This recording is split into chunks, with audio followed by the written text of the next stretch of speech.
Today, we're diving into a book that, honestly, is kind of short, but it completely changed the game for Latin American literature.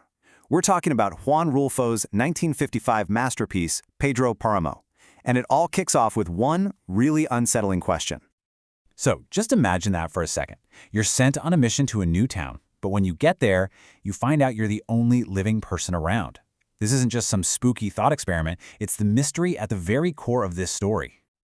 All right, so how does our story even get started?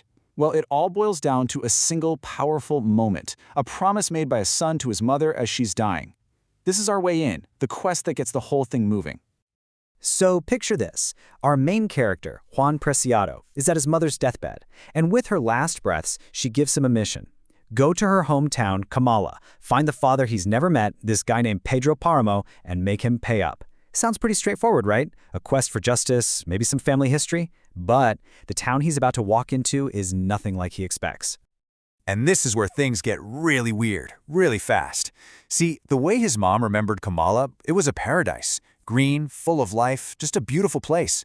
But the town Juan actually finds? It's a furnace, a silent, empty, sun-scorched ghost town. The heat is so bad it's practically a character in the book. And you're left asking, right from the get-go, what in the world happened here?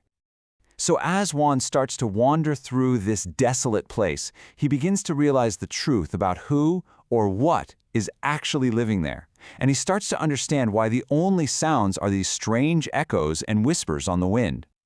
Yeah, you heard that right. The big reveal comes pretty quick.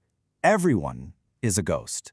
Every single person Juan meets, every voice that tells him a piece of the puzzle, they're all dead. He's literally walked into a town of whispers, a place populated by souls who are trapped by their own memories and regrets. You see, you gotta understand that Kamala isn't just a place on a map. It's more like a state of being. It's a kind of purgatory where the past is so heavy that the dead can't move on. The memories and the guilt are literally baked into the dust of the town.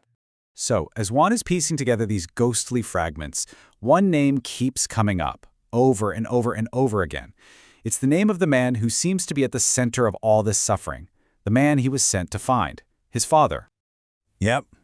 Every whisper, every sad story, every bit of pain in Kamala leads back to this one man, Pedro Páramo. He's like the dark sun that this dead little planet of a town revolves around. His actions are the reason this place is caught in a living hell.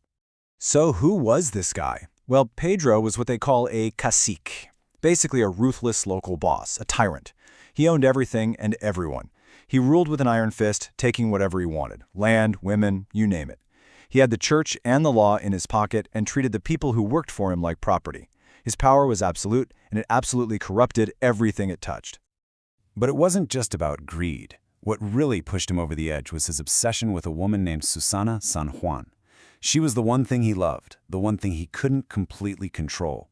And when she died, whatever little bit of humanity he had left just shattered. In his grief, he made a vow. He crossed his arms and decided to let the entire town of Kamala starve and wither away, out of pure spite. And here's where the small-town tragedy becomes something much bigger. Kamala is really a metaphor for Mexico itself after the revolution. You know, the revolution promised land, freedom, and justice for the poor. But Rulfo is showing us how powerful, corrupt men like Pedro Páramo kept the old, brutal systems in place, leaving the country haunted by broken promises. Okay, so we've got the story down. But the reason this novel is a legend isn't just what it says, it's how it says it. Juan Rulfo basically took the rule book for writing a novel and threw it out the window. Reading this book for the first time is an experience. It's totally disorienting, but in the best way possible. The timeline jumps around constantly, voices from different decades will pop up in the same paragraph. For a while, you have no idea who's alive and who's dead. The story is broken into pieces, just like memory. Rulfo forces you, the reader, to be the detective and put the history of this town back together. And this wild, fragmented style wasn't just him being weird for the sake of it. This whole idea of blurring the lines between reality and the supernatural, of treating the dead as just another part of the community, well, that became the blueprint for a little genre you might have heard of, magical realism. Now, it's really hard to overstate the impact of this one short, confusing book. It became like a sacred text for a whole generation of writers, not just in Latin America, but all over the world. And here is the absolute wildest fact of all. Are you ready for this?